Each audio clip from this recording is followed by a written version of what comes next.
ईशा जी की जान बचाने के लिए, उन्हें होश में लाने के लिए सूरज खुद डॉक्टर की जगह लेगा और ईशा जी को डीसी शॉक देगा।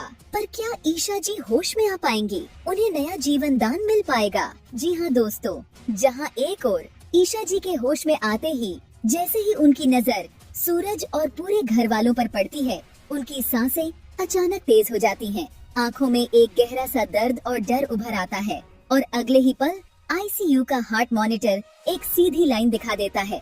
डॉक्टर ईशा जी को डेड डिक्लेयर कर देते हैं। पूरे अस्पताल में सन्नाटा छा जाता है। सूरज बस वहीं का वहीं खड़ा रह जाता है, जैसे किसी ने उसकी सारी दुनिया एक ही पल में छीन ली हो। सूरज किसी भी हाल में यह मानने को तैयार ही नहीं होता कि ईशा जी उसे छोड़कर जा चुकी हैं। उसके लिए ईशा सिर्फ एक नाम नहीं, बल्कि उसकी सांस थी। डॉक्टर जब बॉडी को शिफ्ट करने की बात करता है, तब सूरज उन्हें रोक देता है।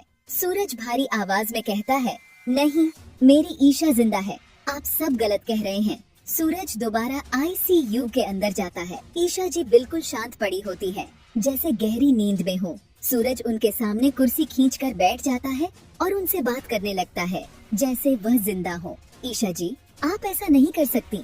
आपने कहा था ना, हम साथ आईएएस की तैयारी करेंगे। मैं मानता हूँ मैं गलत था, लेकिन अब मैं सुधर जाऊंगा। आपके कहने पर मैं आईएएस बनूंगा।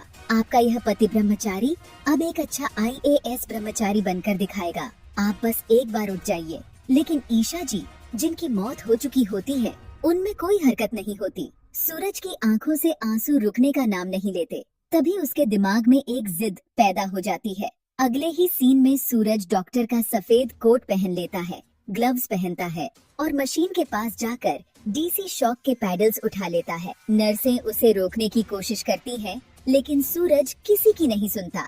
क्लियर। सूरज पहला शॉक देता है। एक पल के लिए पूरे आईसीयू में सांसें थम जाती हैं। फिर सूरज दोबारा चिल्लाता है, क्लियर। दूसरा शॉक देता है और तभी मॉनिटर पर हल्की सी मूवमेंट दिखाई देती है। ईशा जी की उंगली हिलती है, हार्ट बीट वापस आने लगती है। डॉक्टर शॉक हो जाते हैं। Isha is responding. ईशा जी को होश आ जाता है। सूरज की आंखों में खुशी के आंसू आ जाते हैं। उसे अपनी आंखों पर यकीन नहीं होता, लेकिन यहाँ कहानी फिर पलट जाती है।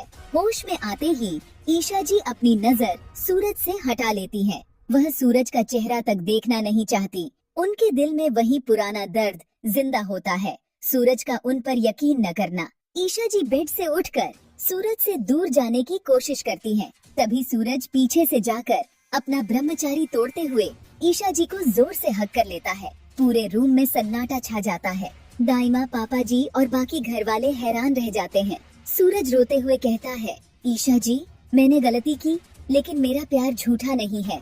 मैं आपके बिना नहीं जी सकता। ईशा जी कुछ पल के लिए चुप रहती हैं।